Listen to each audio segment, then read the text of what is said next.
நல்லா இருக்கீங்களா? இன்றைக்கி அந்த கதையோட அடுத்த பகுதி தான் பார்க்க போகிறோம். அதுக்கு முன்னாடி நீங்கள் செய்ய வேண்டிய விஷயம் என்ன அப்படின்னு கேட்டிங்கன்னா, மறக்காமல் நம்ம இந்த சேனலை சப்ஸ்கிரைப் பண்ணிக்கோங்க. கீழே இருக்க பெல் பட்டனையும் கிளிக் பண்ணுங்கள். அப்போ தான் நான் போடுற வீடியோஸ் எல்லாமே உங்களுக்கு உடனுக்குடனே நோட்டிஃபிகேஷன் தரும். ஸோ மறக்காமல் சேனலை சப்ஸ்கிரைப் பண்ணிவிட்டு வீடியோ பாருங்கள் ஃப்ரெண்ட்ஸ். வாங்க நம்ம கதைக்குள்ளே போகலாம். அதுக்கப்புறம் நான் ஒரு சில விஷயங்களை என்ன தான் நம்ம அம்மா கிட்ட ஒரு சகஜமாக பேசினாலும், ஆனால் அம்மாவுக்கு நம்ம மேலே இருக்க கோவங்கிறது இன்னும் குறையாம தான் இருக்குது அப்படிங்கிற மாதிரி தான் எனக்கு தோணுச்சு. ஏன் அதனால் இப்படி தோணுச்சுன்னா, அம்மா எப்போதுமே என்கிட்ட ஒரு சந்தோஷமா, எப்போதும் ஒரு எல்லா விஷயங்களையும் ஷேர் பண்ணக்கூடிய ஒரு அம்மாவா தான் இருந்தாங்க. ஆனால் என்னைக்கு நான் இது மாதிரி நான் ஒருத்தவங்கள லவ் பண்ணுறேன், அவங்கள தான் கல்யாணம் பண்ணிக்குவேன்னு இப்போ சொல்லி 1 இயர் ஆகுது. 1 இயராக அவங்க என்கிட்ட சரியாக பேசுகிறதில்ல. எல்லாமே ஆஃபீஸ்க்கு சமைச்சு வைப்பாங்க, எல்லாமே பண்ணுவாங்க. ஆனால் மற்ற எதுவுமே என்கிட்ட பேச மாட்டாங்க. எதா இருந்தாலும் என்னோட தங்கச்சிக்கிட்ட சொல்லி தான் சொல்லுவாங்க, இல்லை அப்பாக்கிட்ட சொல்லி தான். நான் அப்பாலாம் என்னோட லவ்வை ஏற்றுக்கிட்டாங்க. ஏன்னா அவர் நல்ல வேலையில் இருக்கார், நல்ல ஃபேமிலி அப்படிங்கிறதுனால. நம்ம பார்த்தா கூட இந்த அளவுக்கு நம்ம பார்க்க மாட்டோம், பொண்ணு நல்ல லைஃப்பை தான் செலக்ட் பண்ணியிருக்கா அப்படின்னு சொல்லிட்டு எங்க அப்பா அத புரிஞ்சுக்கிட்டாரு. ஆனா, அம்மாவுக்கு என்ன ஒண்ணுன்னா, அவங்க விருப்பத்துக்கு மாறா எப்போதுமே அம்மாவுக்கு எப்படின்னா, அப்பா ஒரு சாதாரண விஷயம் செஞ்சாலுமே, அத அவங்க இது பண்ணுவாங்களே தவிர, அத அவங்கள மன்னிக்கிறது, அப்பா உடனே எதுவுமே அவங்க ஃபேமிலிக்கு ஏதாச்சும் செஞ்சாலுமே இது பண்ணுவாங்க. ஆனா, எனக்கு ஒரு படிக்க வைக்கிறதா இருக்கட்டும், நெறைய கஷ்டங்கள், நகைகள வித்து எல்லாமே அவங்க எனக்கு பார்த்து நல்ல காலேஜில என்ன படிக்க வச்சாங்க. ஆனா, எனக்கு ஒரு லைஃப்ன்னு வர்றப்போ, அவங்க எடுக்கிற டிசிஷன் தான் என் லைஃப் போகணும் அப்படின்னு சொல்லிட்டு அவங்க எதிர்பார்த்துட்டு இருந்தாங்க. ஆனா, அந்த எதிர்பார்ப்பு என்னால அத சரியா இது பண்ண முடியல அப்படிங்கிறது தான் என்னால சொல்ல முடியும். அதுக்கப்புறம் இப்படியே பேசாம இருந்தாங்க. அதுக்கப்புறம் அப்பா சொன்னாங்க, "இந்த இயர்னாச்சும் நந்தினிக்கு நம்ம கல்யாணம் பண்ணிரணும். மாப்பிள்ளை வீட வர சொல்லி பேசிருவோம்." அப்படின்னு சொல்லிட்டு எங்க அம்மாகிட்ட கேட்டதுக்கு, "அதான் உங்க பொண்ணு, உங்க விருப்பம் தானே. என்கிட்ட எதுக்கு அதெல்லாம் சொல்லிக்கிட்டு இருக்கீங்க? நானே கல்யாணத்துக்கு வந்தா தான் வருவேன்." அப்படிங்கிற மாரிலாம் பேச ஆரம்பிச்சுட்டாங்க. இத கேட்டோனே எனக்கு மனசே ரொம்ப கவலையாயிட்டு, என்னடா இது அம்மா இப்படியெல்லாம் பேசுனாங்களே! இத்தன நாள் கோவமா இருந்தாங்க அப்படிங்கிறது எனக்கு தெரியும். ஆனா இதுக்கப்புறம் ஒரு கல்யாணத்துக்கு முக்கியமே அம்மா ஒரு முன்னாடி எல்லாமே செஞ்சா தானே, அதில ஒரு சந்தோஷமே இருக்கும். அப்படி இருக்கிறப்போ அம்மா இப்படி சொல்லிட்டாங்களே அப்படின்னு சொல்லிட்டு எனக்கு மனசு கவலைப்பட்டோம். அதுக்கப்புறம் அப்பா சொன்னாரு, "அதெல்லாம் நீ விடு, நான் அம்மாவ எல்லாம் சமாதானப்படுத்திடுறேன். உங்க மாமா கிட்ட விட்டு பேச சொன்னா, உங்க மாமா, சித்தி எல்லாரும் பேசினா, அவ சமாதானம் ஆயிடுவா. நீ விடு, அதெல்லாம் நான் பார்த்துக்கிறேன். நான் ஊருக்கு அடுத்த வாரம் போயிட்டு வரேன். கண்டிப்பா நான் சொல்ற விஷயத்தையெல்லாம் அவ புரிஞ்சுக்குவா. நீ விடு." அப்படின்னு சொல்லிட்டு சொன்னோனே, சரி, சரி. நீங்க ஏதோ சொல்றீங்க. இருந்தாலும் எனக்கு ஆனா அம்மா இந்த அளவுக்கு என்ன வெறுக்கிற மாரி பேசுறது எனக்கு மனசு ரொம்ப கஷ்டமா இருக்குப்பா அப்படின்னோனே, "நீ என்னத்தம்மா தப்பு பண்ண? என்ன எங்கள கேட்காம என்ன மேரேஜா பண்ணிட்ட?" "இல்லல்ல. உனக்கு ஒரு பையன பிடிச்சிருக்கு. அவங்க நல்ல ஒரு பையன் வேலை பார்க்குறான். ஃபேமிலியெல்லாம் நல்ல ஃபேமிலியா தான் இருக்கு. நல்ல வசதியானவங்களும் இருக்காங்க. நம்ம பார்த்தா கூட இந்த அளவுக்கு ஒரு நல்ல ஃபேமிலியில நாங்கலாம் பார்ப்போமா என்னன்னு எனக்கே தெரியல. அப்படி இருக்கிறப்போ, அது வேண்டாம், இது வேண்டான்னு இவ இஷ்டத்துக்கு தான் நடக்கணும்." அப்படின்னு சொல்லிட்டு, "பொண்ணோட லைஃப்ப பார்க்க மாட்டேங்கிறா." அப்படின்னு சொல்லிட்டு சொன்னோனே, "நான் பார்த்துக்கிறேன் அதெல்லாம்." அப்படின்னு சொல்லிட்டு அப்பா கொஞ்சம் சப்போர்ட்டிவா எனக்கு இது பண்ணாரு. அதுக்கப்புறம் அப்பா ஒரு 2, 3 நாள் கழிச்சு ஊருக்கு போனாரு. அம்மா ஊருக்கு ஒருத்தவங்க விசேஷத்துக்காக இன்வைட் பண்ணியிருந்தாங்க. அம்மா நான் போகல அப்படின்னு சொல்லிட்டு சொன்னாங்க.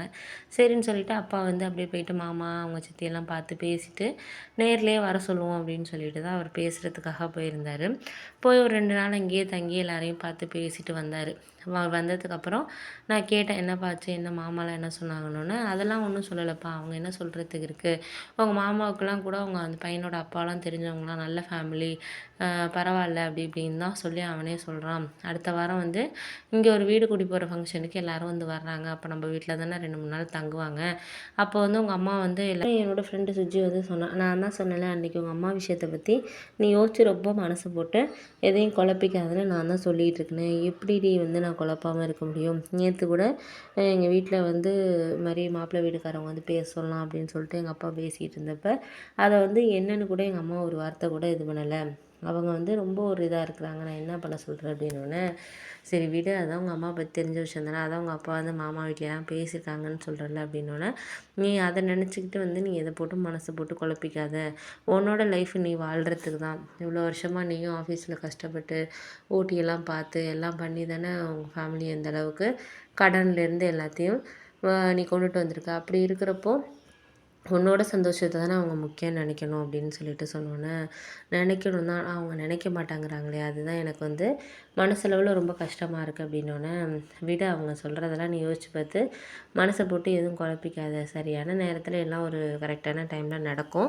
அத போட்டு நீ வந்து யோசிச்சுக்கிட்டு நீ இப்ப இருக்கிற ஒரு இத சொல்லாத. அதுக்கப்புறம் மேனேஜர் வந்து எல்லாரையும் வந்து இப்ப மீட்டிங்க்கு அரேஞ்ச் ஆக சொன்னாரு. இன்னும் ஒரு 1/2 அன் ஹவர்ல அரேஞ்ச் ஆக சொன்னாரு அப்படின்னோன்னே, என்ன விஷயம் திடீர்னு மீட்டிங்லாம் இது பண்றாங்க அப்படின்னோன்னே, ஆமா நீ ஆஃபீஸ்ல வந்து ஏதாச்சும் ஒரு சிந்தனையில இருந்தா தானே உனக்கு என்ன நடக்குது என்னங்கிறது தெரியும். நீ தான் வந்து ஏதாச்சும் யோசிச்சுக்கிட்டு இது பண்ணிக்கிட்டு மனச போட்டு குழப்பிக்கிட்டு கிடக்குற அப்படின்னோன்னே, நான் என்னடி பண்ணுறது சொல்லு? வீட்ல ஃபேமிலில யாருக்கு தான் பிரச்சனை இல்ல சொல்லு? என்னையெல்லாம் எடுத்துக்க, எங்க வீட்லலாம் ஏகப்பட்ட கடன் பிரச்சனை இருக்கு. அக்காவ கல்யாணம் பண்ணி குடுத்த இடமும் சரியில்ல.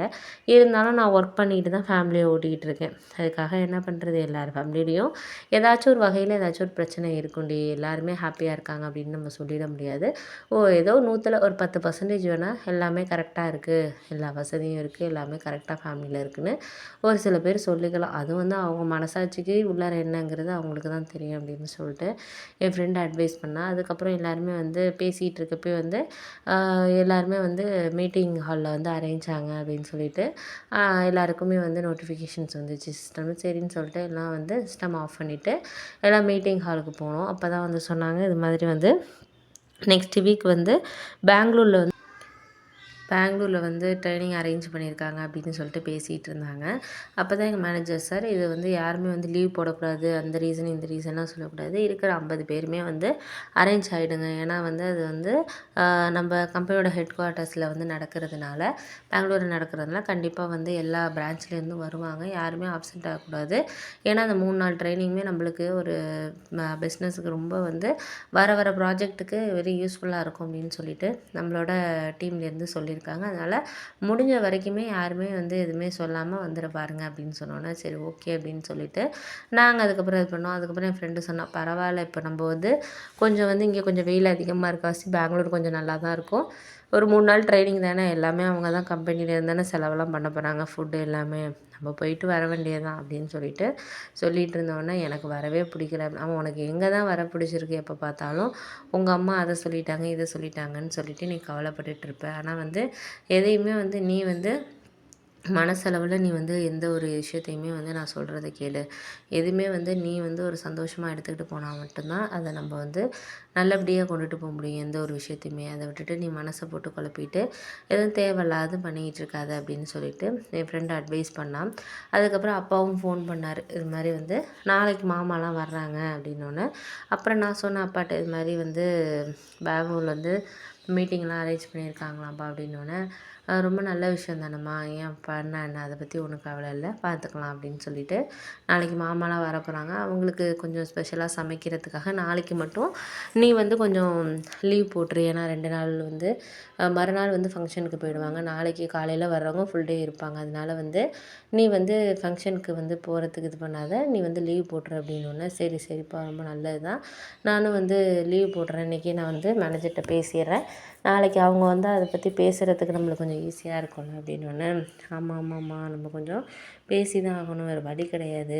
இந்த ஒரு விஷயத்த பற்றி நாளைக்கு பேசி ஒரு முடிவு எடுத்துகிட்டு நீ பெங்களூர் மீட்டிங் அரேஞ்ச் பண்ணி முடிச்சதுக்கப்புறம் நம்ம அந்த பையன் வீட்டிலேருந்து வர சொல்லி பேச சொல்லுவோம். பேச சொல்லி எப்போ வந்து மேரேஜ் ஃபிக்ஸ் பண்ணலாம் அப்படின்னு சொல்லிட்டு நம்ம அதை பற்றி யோசிப்போமா அப்படின்னோடனே, சரி சரி அதான் பண்ணணும், வேறு வழி கிடையாது.